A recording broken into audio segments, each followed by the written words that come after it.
만일 당신이 매일 몸에 축적되는 유독성 노폐물을 매일 제거할 수 있다면 당신의 몸은 깨끗해질 것이다.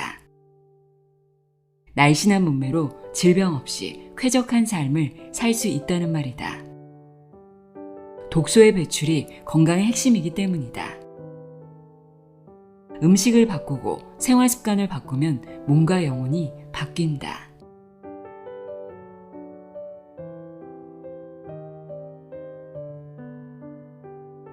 안녕하세요. 나의 소리책갈피 소리내어 읽다입니다. 오늘은 몸의 독소를 제거하면 비만과 질병은 저절로 사라진다고 이야기하는 책입니다. 나는 질병 없이 살기로 했다 라는 책으로 소개해드렸던 작가죠. 하비 다이아몬드 박사의 자연치유 불변의 법칙입니다. 이 책을 당연히 소개한 줄 알고 있었는데요. 최근에 이 책을 다뤄줬으면 좋겠다는 댓글이 달려서 찾아보니까 소개한 적이 없더라고요. 이 책은 건강에 관심이 있고 자연치유에 대해 관심이 있다면 꼭 한번 읽어봐야 할 책이라고 생각합니다. 우선 저자 소개부터 읽어드릴게요.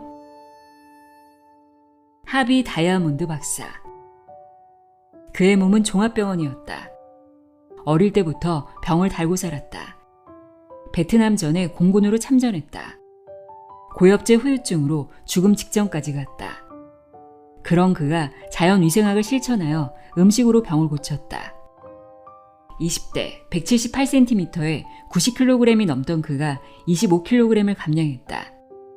그 이후로 그는 한 번도 살이 찐 적이 없고 질병에 걸린 적이 없다. 캘리포니아 의학원에서 영양학을 가르쳤다. 다이어트 불변의 법칙과 나는 질병 없이 살기로 했다를 출간, 뉴욕타임스 40주 연속 최장기 베스트셀러 1위, 전 세계 1200만 부 이상 판매되는 전무후무한 기록을 세웠다. 이후 레리킹 라이브, 오프라 윈프리 쇼, 굿모닝 아메리카 등 수많은 프로그램에 출연하여 전 세계인의 건강 컨설턴트로 활동하고 있다. 자연치유 불변의 법칙에는 우리가 그동안 알고 있던 통념을 송두리째 깨버리는 다이어트와 질병에 관련된 놀라운 이야기들로 가득합니다. 최근에는 하비 다이아몬드 박사의 책들의 영향을 받아 비슷한 내용들을 담고 있는 책들이 많아졌지만 이 책만큼 전하고자 하는 메시지가 명료한 책이 있을까 싶습니다. 그의 엄청난 전작들이죠. 다이어트 불변의 법칙이나 나는 질병 없이 살기로 했다만큼 명불허전입니다. 저자는 우리가 살을 빼기 원하든 질병을 치료하기 원하든 자연의 기본 원칙, 원리만 따르면 누구나 건강해질 수 있다고 말합니다.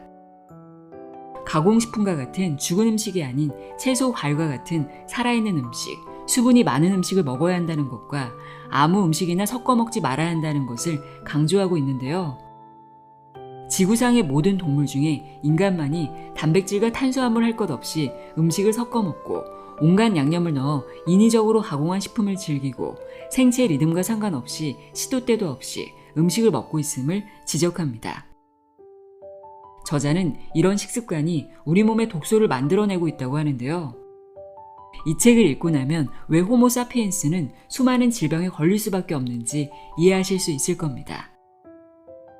또 복잡하게 생각할 것 없이 자연의 기본 원칙에 따르면 건강해질 수 있다는 사실도 알게 되실 겁니다.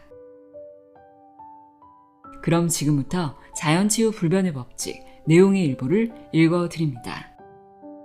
귀 기울여 들어보세요.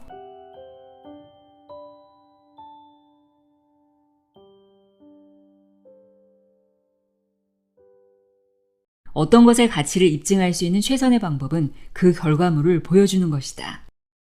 확실한 결과물 말이다. 당신은 내가 앞으로 펼치는 새로운 이론을 무조건 맹신할 필요가 없다. 그저 무시해도 좋다.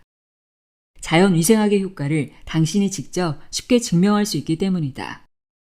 복잡하지도 않기 때문에 초등학교 고학년 정도면 이해할 수 있다. 자연이 명령한 대로 따라하면 99% 확실한 결과물이 나오기 때문에 쉽게 검증할 수 있다. 당신이 살을 빼기 원하든 질병을 치료하기 원하든 상관이 없다. 얻고자 하는 것이 무엇이든 기본 원칙만 따르면 된다. 다음과 같이 5가지 법칙으로 정리해 보겠다. 제1법칙, 독소를 제거하면 비만과 질병은 사라진다. 독소에 대한 이야기는 다이어트 불변의 법칙과 나는 질병 없이 살기로 했다에 자세히 설명되어 있긴 하지만 여기에서 다시 한번 검토해 보겠다. 자연위생학의 핵심은 우리 몸속을 깨끗하고 청결한 상태로 유지하는 살아있는 음식을 먹어야 한다는 것이 핵심이다. 몸속이 깨끗하면 겉모습에서도 그대로 드러난다. 당신이 심리적으로 불안하면 그 불안함도 얼굴에 그대로 드러난다.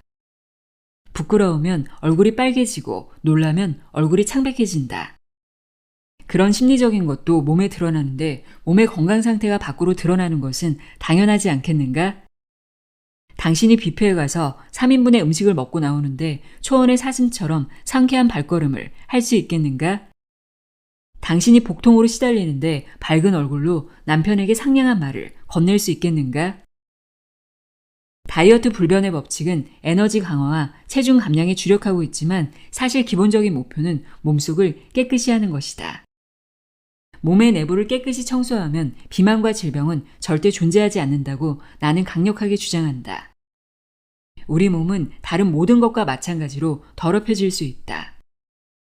자동차의 내부 부품들에 기름때가 끼면 깨끗이 제거할 때까지 제대로 작동되지 않는다.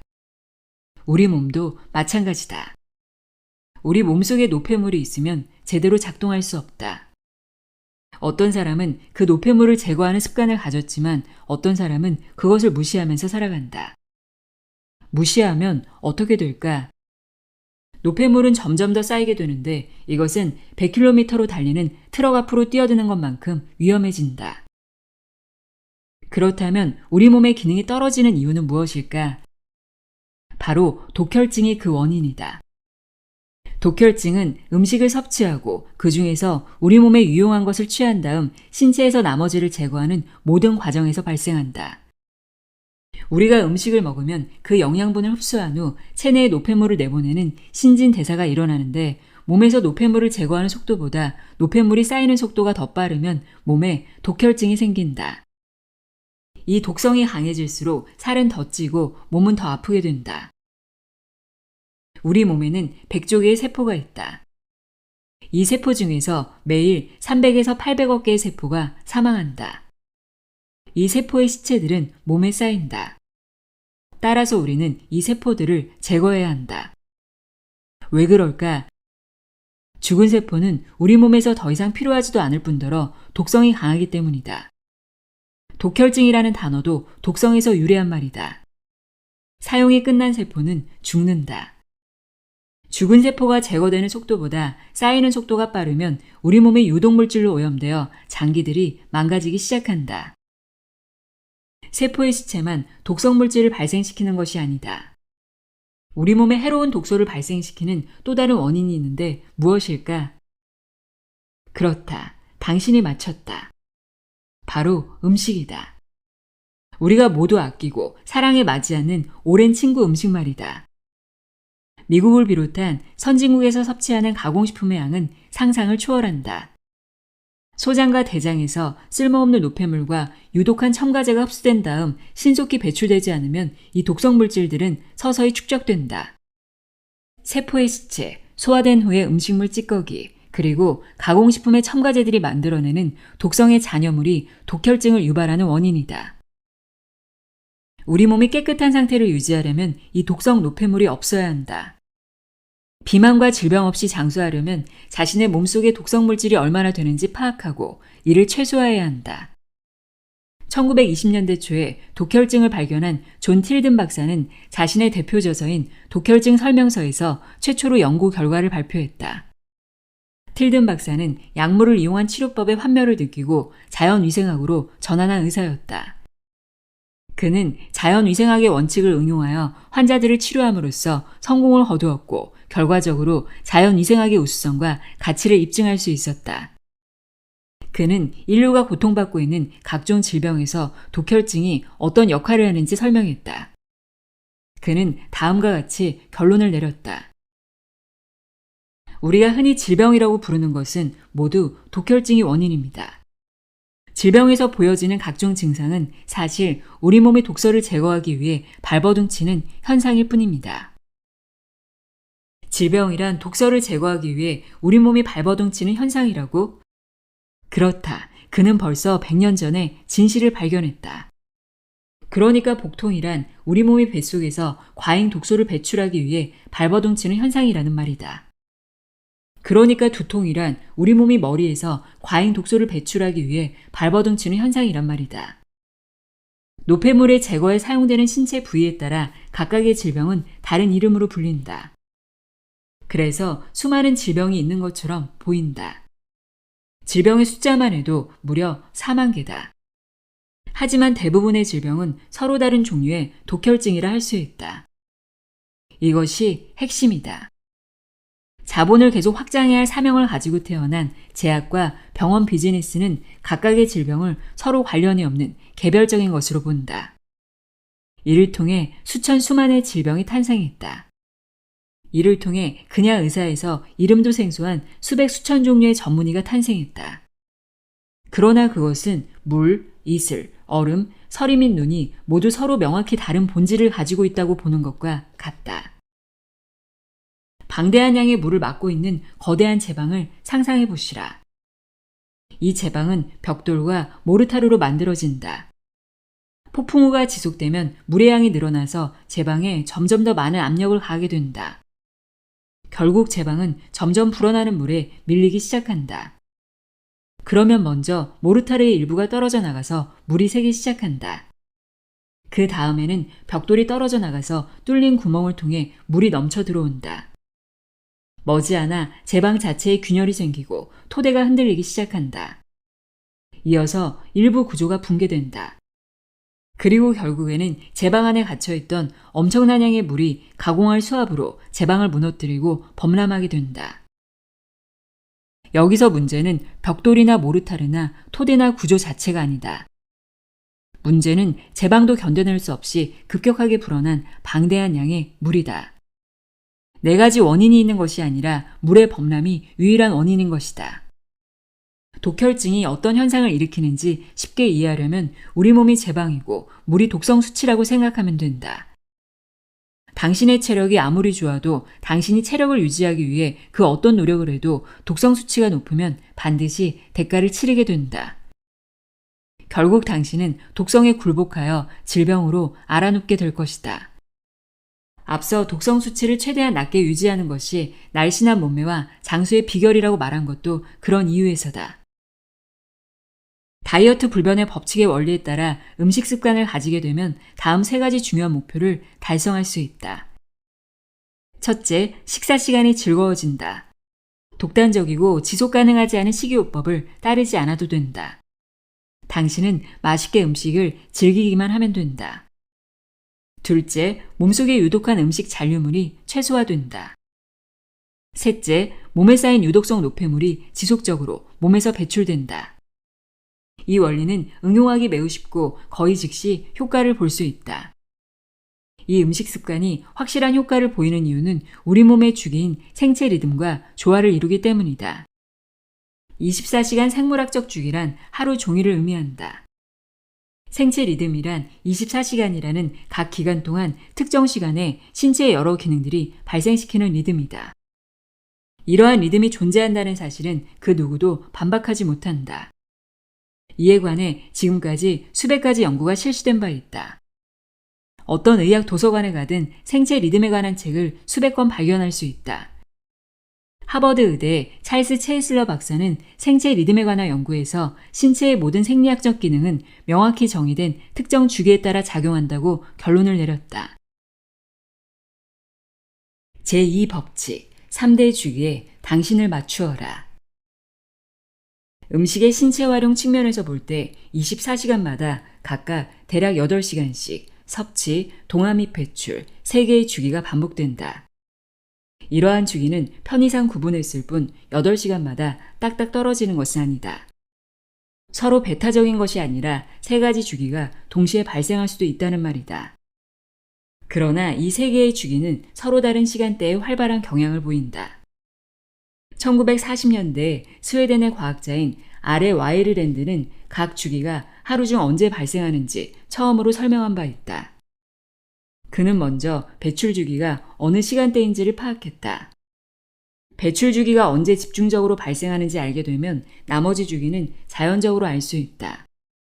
동화 주기는 섭취 주기 뒤에 온다.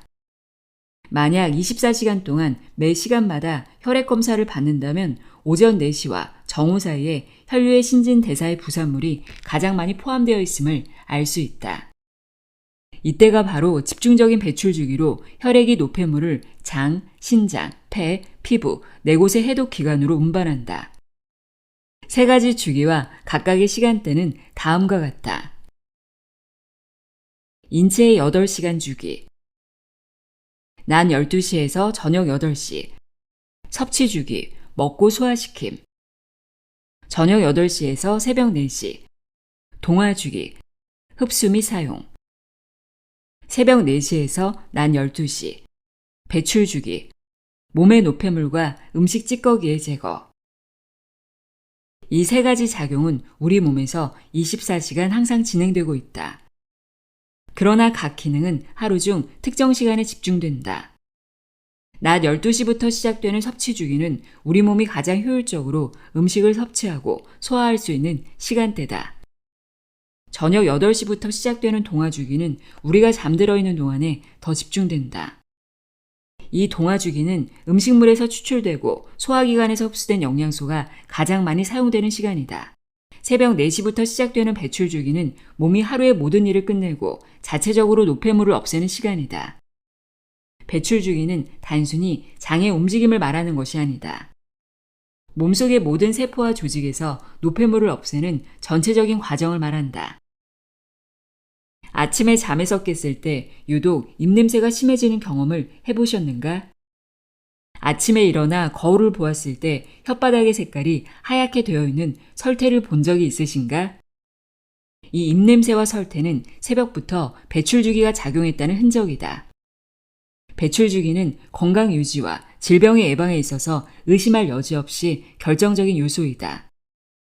나는 지금 추측으로 얘기하는 것이 아니다. 당신의 눈으로 똑똑히 확인한 팩트를 말하고 있다는 것이다. 만일 당신이 매일 몸에 축적되는 유독성 노폐물을 매일 제거할 수 있다면 당신의 몸은 깨끗해질 것이다.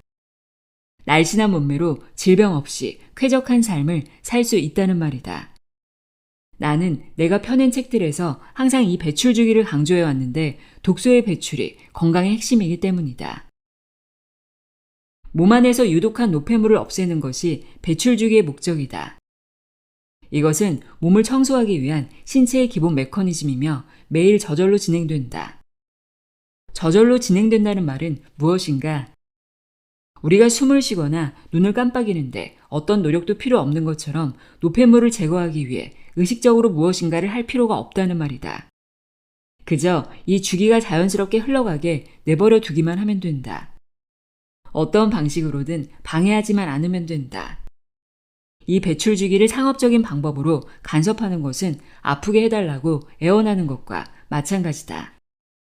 반드시 아침을 먹어야 한다는 말을 의심의 여지 없이 받아들여 우유에 시리얼을 타먹는다든가 박사님의 준엄한 명령에 따라 고기 반찬을 든든히 먹는다든가 하는 것들 말이다. 앞에서 언급했듯이 다이어트 불변의 법칙들은 이러한 생리학적 주기를 고려하여 만들어졌다. 당신은 그대로 따르기만 하면 된다. 굳이 따를 필요도 없다. 방해하지만 않으면 된다. 이것은 자연의 법칙이기 때문이다. 제3법칙, 수분이 많은 음식을 먹어라.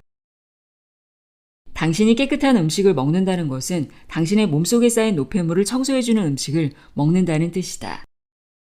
자동차, 싱크대의 그릇들, 그리고 집 앞의 도로를 청소할 때 당신은 무엇을 사용하는가?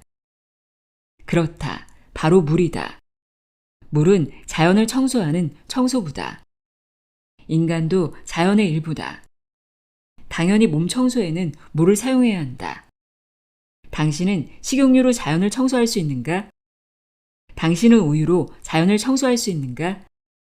당신은 피자 조각이나 파스타면으로 자연을 청소할 수 있는가 말이다. 나는 지금 당신에게 하루에 2리터의 물을 마시라는 TV 속 전문가의 말을 되풀이하는 것이 아니다. 자동차나 그릇이나 도로는 무기물이므로 물로 청소할 수 있다. 그러나 우리 인간은 생리학적으로 청소해야 한다. 생명이 가득한 수분으로 청소를 해야 한다는 말이다. 그것은 무엇인가? 그렇다. 바로 과일과 채소에 들어있는 생명의 물이다. 과일과 채소에 들어있는 수분은 매우 독특한 특성을 가지고 있다. 평범한 식수와 달리 과일과 채소에 포함된 수분은 두 가지 매우 중요한 역할을 한다. 하나는 영양소를 운반하는 매개체 역할이다. 과일과 채소에 함유되어 있는 비타민과 미네랄 및 수도 없이 많은 미량 영양소들은 셀룰로스 및 섬유질에서 추출되어 생명의 물에 의해 장으로 옮겨진 다음 장 안으로 흡수된 후 몸에서 사용된다. 생명의 물이 가진 또 하나의 역할은 무엇일까? 그렇다. 영양분을 공급하고 나서 몸 안의 노폐물을 모아 몸 밖으로 배출하는 역할이다. 영양분을 공급하고 노폐물을 제거하는 이 두 가지 역할은 너무나 중요하다. 영양분을 섭취하고 노폐물을 배출하지 않으면 인간은 죽기 때문이다. 따라서 과일과 채소와 같이 수분 함량이 높은 음식을 섭취하는 것은 매우 중요하다. 그러나 우리가 수분 함량이 높은 음식을 식사 때마다 섭취하는 것은 불가능에 가깝다. 나는 다만 수분 함량이 높은 음식을 먹으면 먹을수록 날씬해지고 건강해진다는 방향을 제시할 뿐이다. 불로 익혀서 가공하고 조리하면 할수록 수분은 제거된다. 불로 익혀서 온갖 양념을 투하한 인위적이고 가공된 음식을 먹을수록 질병에 노출된다. 수분이 많은 국물을 먹는다고 해결될 일이 아니다. 그것은 이미 불에 의해 사망 선고를 받은 후 소금과 양념에 절여진 죽은 물이다. 살아있는 생명의 물이 아니라는 말이다. 당신은 당신의 몸속도 외모만큼 신경을 써줘야 한다. 대부분의 사람들은 매일 목욕이나 샤워를 한다. 당신은 6개월 동안 씻지 않은 사람의 몸에서 어떤 악취가 날지 상상해 보았는가? 아마도 악취가 너무 심해서 1m 가까이 가면 저절로 손으로 코를 막게 될 것이다. 이 사람과 함께 밀폐된 방에 있어야 한다면 아마 고성능 화생방 마스크가 필요할 것이다. 그러나 당신은 이 사실을 모르고 있다. 지구상에는 수십 년 동안 자기 몸속을 청소하지 않는 사람들이 수십억 명이라는 사실 말이다. 당신은 미국에서 매일 4천여 명이 암과 심장병으로 사망한다는 사실을 아시는가? 9.11 사태로 죽은 사람이 3천여 명이다. 그러니까 미국 한 나라에서만 9.11 사태가 매일 일어난다고 생각하면 맞다. 그들의 몸속에 수십 년 동안 쌓여온 노폐물이 가득 차 있어서 장기들이 그냥 기능을 멈춰버렸기 때문이다. 그러나 너무 겁먹지는 마시라. 늦었다고 생각할 때가 가장 빠른 때다. 당신이 그렇게 몸속 청소를 게을리했는데도 지금 살아서 이 책을 읽고 있기 때문이다. 당신은 기회만 있으면 자체적으로 정화되고 복구되고 유지되는 몸의 자연 치유력으로 지금 살아있다. 나는 이 책을 통해서 몸속을 청소하는 방법에 대해 설명할 것이다. 그 중에서 가장 중요한 것은 수분 함량이 높은 음식, 즉 생명의 물이 가득한 신선한 과일과 채소를 계속해서 섭취하는 것이다.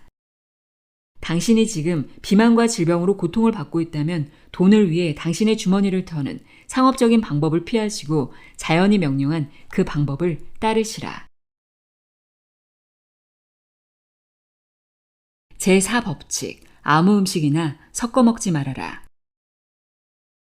당신은 뷔페에 가서 수십 가지 음식을 먹어보았을 것이다.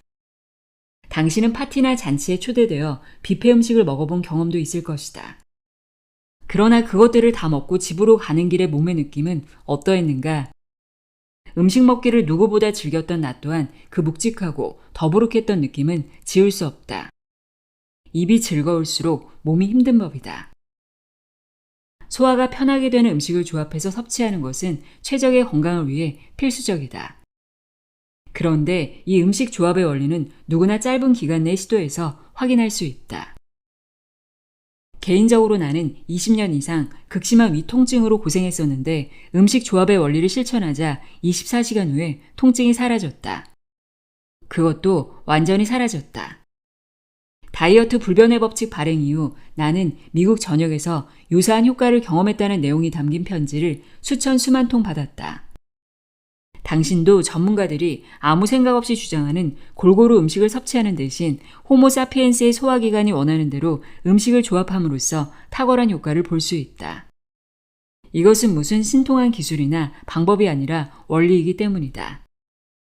인간과 유전자가 99.6% 유사한 침팬지는 빵과 파스타와 고기와 햄버거를 섞어 먹지 않는다. 오전에는 바나나 나무에서 식사를 하고 오후에는 오렌지 나무에서 식사를 할 뿐이다. 당신도 식곤증을 경험했을 것이다. 음식을 먹은 후에 졸리고 피곤하게 느껴지는 것은 왜일까? 이것은 마치 새는 왜 하늘을 날고 물고기는 왜 물속에서 헤엄을 칠까요? 라는 질문과 같다. 항상 그래왔기 때문이고 너무나 당연하기 때문이다. 또한 많이 먹으면 먹을수록 먹고 난 후에 더 피곤한 법이다. 당신은 어렸을 때 배탈이 나니까 밥 먹고 바로 물놀이를 하지 말라는 부모님의 훈계를 들은 적이 있을 것이다. 부모님은 왜 그런 말씀을 하셨을까? 식사 후에 피곤함을 느끼게 되는 이유는 골고루 음식을 완전히 소화하려면 엄청난 양의 에너지가 소모되기 때문이다. 사실 소화에는 당신이 추측하는 것보다 더 많은 에너지가 소모된다. 우리가 음식을 먹으면 소장으로 들어가기 전에 소화를 위해 약 3시간 정도 위에서 머무르게 되어 있다. 그러나 음식 조합의 원리를 실천하면 우리가 먹는 음식이 필요 이상으로 위에 오래 머물지 않게 해준다. 다른 모든 기능과 마찬가지로 소화 기능에도 한계가 있다. 우리 인간은 입으로 들어갈 수만 있다면 어떤 음식을 어떤 조합으로 섞어 먹어도 살아남을 수 있다. 이것은 섞어 먹는 음식에도 살아남을 수 있는 인간 육체의 위대함을 증명할 뿐이다. 그러나 이것이 과연 바람직한 것일까? 의심하는 자만이 진리에 가까이 갈 수 있다. 자세히 살펴보자. 아무거나 골고루 먹어라 라는 조상님의 관습과 통념을 실천하느라 우리 호모사피엔스의 소화기관은 매일 고통에 시달린다.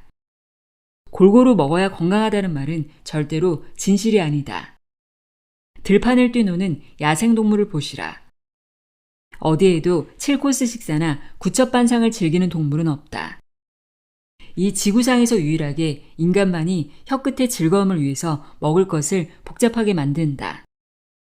야생 동물들의 식사는 매우 간단하다. 거의 대부분 한 번에 한 가지 음식을 먹는다. 게토레이를 마시는 토끼를 본 적이 있는가? 소화제 텀스를 복용하는 호랑이는? 물론 바보 같은 질문이다.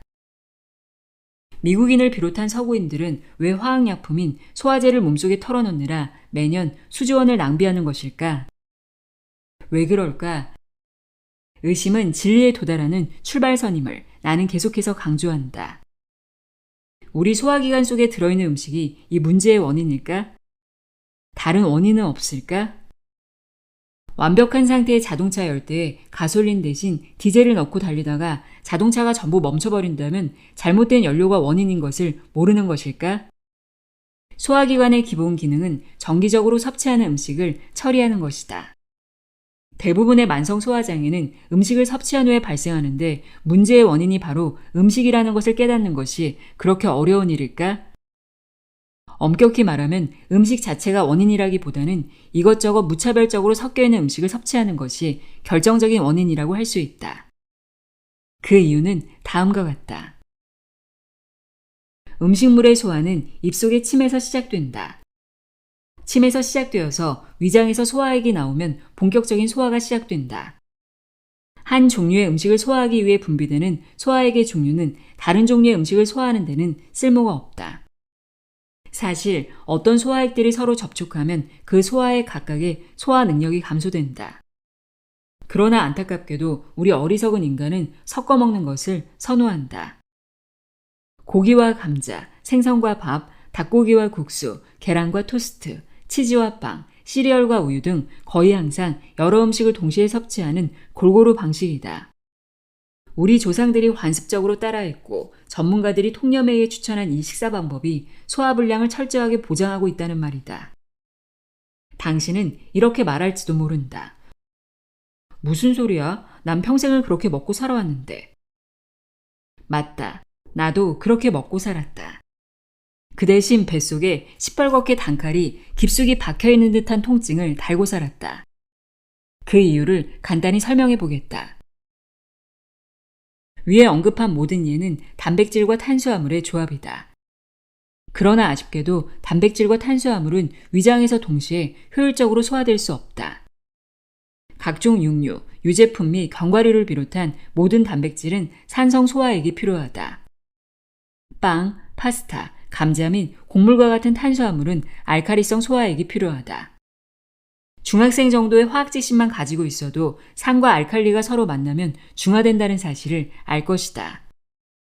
고기와 감자를 동시에 섭취한 후 우리 뱃속에 들어오면 산 성분이 분비되어 스테이크가 분해되고 알칼리 성분이 분비되어 감자가 분해된다. 음식물은 소화의 목적으로 위장에 있는 것인데 산과 알칼리가 함께 있으면 서로 상쇄되어 소화에 필요한 소화액이 사라져 버린다는 말이다. 그렇다면 우리가 섭취한 음식은 어떻게 되는 것일까? 인간의 위는 음식이 소장으로 전달되기 전까지 약 3시간 정도 머무르도록 설계되어 있다는 사실을 기억하시라. 그러나 음식이 분해되지 않으면 그대로 눌러앉게 되는데 불행하게도 썩어버린다. 식사를 마친 후 6시간, 7시간, 8시간 후까지 속이 더부룩했던 느낌을 가진 적이 있는가? 그 이유는 서로 대치되는 조합의 음식물로 인해 음식이 제대로 소화되지 않았기 때문이다. 이런 현상이 계속되면 위장이 엉망이 되어버린다. 아마 더 이상 자세히 듣고 싶지 않을 것이다. 소화되지 않은 단백질은 부패하고 소화되지 않은 탄수화물은 발효된다. 위산 과다, 가스, 더부룩함, 속쓰림, 위장 장애 등을 유발한다는 말이다. 식사 후에 당신이 그토록 소화제를 찾곤 했던 이유다. 일단 음식을 올바르게 조합해 보시라. 스테이크나 닭고기나 생선을 먹고 싶다면 그 식사에서는 감자, 밥, 빵, 파스타와 같은 녹말 음식을 피하면 된다. 고기와 함께 여러 종류의 채소를 드시라. 이런 채소와 과일 드레싱을 뿌린 녹색잎 샐러드를 곁들여 먹으면 더욱 좋다. 굶을 필요도 없고 좋아하는 음식을 포기할 필요도 없다. 한 번에 같이 먹지만 않으면 된다. 감자를 먹고 싶다면 감자를 드시라. 감자를 구워서 다양한 채소나 샐러드와 함께 먹으면 된다. 그러면 문제 없다. 나와 취향이 비슷하다면 으깬 감자를 그레이비 소스와 비스킷과 함께 먹으면 마음에 쏙 들 것이다. 완전히 살찌는 음식이 아니냐고? 반드시 그렇지는 않다. 순전히 체중을 줄이는 다이어트의 관점에서만 본다면 탄수화물 음식과 단백질 음식을 함께 먹을 때 살이 더 찐다. 나는 지금 고기를 마음껏 먹으라고 권장하는 취지에서 말하는 것은 물론 아니다. 정 고기를 먹고 싶다면 각종 채소와 샐러드와 함께 먹으면 위험이 최소화된다는 말을 하는 것이다. 이렇게 하면 고기만 먹거나 고기와 탄수화물을 함께 먹는 것에 비해 건강과 장수를 방해하는 위험이 대폭 줄어든다. 윗속에서 부패한 음식에는 영양분이 없다는 점을 분명히 밝혀둔다. 독혈증 수치만 높아질 뿐이다. 나는 당신에게 내 말을 절대적으로 믿으라고 강요하진 않겠다. 그 대신 직접 실천해 보시고 당신이 직접 증명해 보라고 말하고 싶다. 너무나 쉬운 실천법을 소개하겠다. 먼저 한 주 동안 원래 먹던 대로 먹는다. 즉 많은 전문가들이 권장하는 대로 매 끼니마다 각종 음식을 섞어 먹어보시라. 한 주가 지난 후 다음 한 주 동안은 단백질과 탄수화물을 같이 먹지 말라는 음식 조합의 원리를 실천해 보시라. 내 의견에 반대하는 전문가들도 스테이크와 감자를 함께 먹지 않는다고 해서 위험하다고 주장하진 않을 것이다. 둘째 주가 지나면 당신은 어떤 것이 더 효과가 있었는지 내게 말할 수 있게 된다. 음식 조합의 원리에 대해 더 확실히 알고 싶으신가? 그렇다면 이번에는 거꾸로 한 주 동안 채소와 고기만을 먹고 그 다음 주에는 단백질과 탄수화물을 다시 섞어서 골고루 섭취해보라. 그러면 아주 명확해질 것이다. 이것은 당신의 신념과는 상관이 없는 일이다. 아주 명확한 생리학의 원리이자 호모사피엔스 음식의 원리다. 우리가 우리 몸의 자연스러운 원리를 존중하기 시작하면 날씬한 몸과 팔팔한 건강을 찾을 수 있다. 그렇다면 이 원리는 모든 사람에게 공통적으로 해당되는 원리일까? 그렇다. 너무 당연하다. 인간은 영장류만의 독특한 소화기관을 가지고 있다. 사람마다 다르기 때문에 체질에 맞게 서로 다른 음식을 먹어야 한다는 말은 진실이 아니다. 체질을 분류하고 나누어서 이익을 취하려는 세력의 말을 믿지 마시라. 당신이 그 말을 믿는 순간 서로 다른 체질에 맞게 분류되어 상품화된 치료법이 대기하고 있다는 사실도 기억하시라. 모든 생물은 각각의 종마다 고유한 소화 기능을 가지고 있다. 많은 해부학자들은 같은 영장류인 인간과 침팬지의 장 구조가 놀랍도록 유사하다고 한결같이 증언한다. 지구상의 모든 꿀벌은 서로 완전히 똑같은 소화기관을 가지고 있다. 모든 기린, 말, 캥거루, 고릴라 또는 인간의 소화기관 역시 같은 종이라면 서로 똑같은 방식으로 작용한다. 그 어느 대학교의 생리학 교재에서도 인간이 자연적으로 서로 다른 소화기능을 가지고 있다는 내용은 찾을 수 없다. 그 어디에서도 인간의 생물학적 장기가 사람마다 서로 다르다는 증거는 전혀 찾아볼 수 없다. 제5법칙, 살아있는 음식을 먹어라. 우리 몸은 과일을 가장 효과적이고 효율적으로 활용할 수 있도록 설계되어 있다. 앞에서 음식 조합의 원리에서 설명했듯이 음식물은 위장에서 약 3시간 동안 머물러야 한다. 그러나 예외가 하나 있다. 바로 과일이다. 과일은 위장에서 소화할 필요가 없는 지구상의 유일한 음식이다.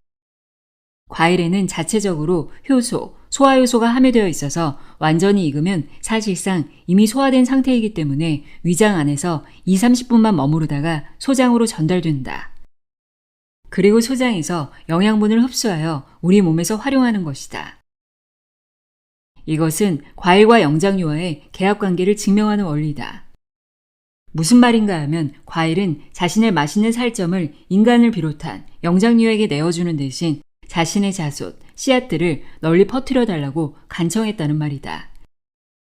그 씨앗이 부모로부터 분가하는 때는 언제인가? 그렇다. 과일이 맛있게 익어 향이 널리 퍼지고 과육이 부드러워질 때이다. 이것은 마치 벌과 꽃의 관계와 같다. 벌이 꽃의 꿀을 먹는 대신 꽃의 유전자를 다른 꽃의 유전자에 연결시키는 관계 말이다. 과일에는 인간의 생명 유지에 필요한 최적의 영양소가 들어있다는 사실을 기억하시라. 즉, 에너지를 위한 탄수화물의 포도당이 들어있다. 또한 단백질 생산을 위한 비타민, 무기질, 지방산 및 아미노산 등이 들어있다. 바로 이 때문에 내가 최적의 영양소라는 말을 사용한 것이다. 이러한 최적의 영양소를 우리 몸이 사용하려면 2가지 필수 전제 조건이 충족되어야 한다. 첫째, 과일은 매우 섬세한 성질이 있기 때문에 신선하게 익은 상태에서만 섭취해야 한다. 둘째, 우리 몸에서 원하는 대로 위장에서 과일을 빨리 통과시키려면 아무것도 먹지 않은 상태에서 빈속에 과일만 섭취해야 한다. 다른 음식과 함께 섞어 먹지 말아야 한다는 말이다. 다른 음식을 먹은 직후에 섭취해서도 안 된다. 사실 과일을 다른 음식과 함께 먹거나 디저트로 먹는 관습적인 습관이 문제였다. 우리가 과일을 먹으면 살이 찌고 산이 생성되고 칼로리가 높아지고 저혈당에 방해가 된다고 잘못 알려진 것도 바로 이런 이유 때문이다. 과일이 소화가 더딘 다른 음식과 함께 위장에 남아있으면 빠르게 발효되어 위장 속 다른 음식의 소화를 방해한다. 이러한 상황에서 과일이 부정적인 영향을 일으키는 것은 당연하다. 그러나 제대로 먹기만 한다면, 즉 빈속에 단독으로 먹을 경우 신선한 과일과 과일즙은 건강에 매우 긍정적인 영향을 준다.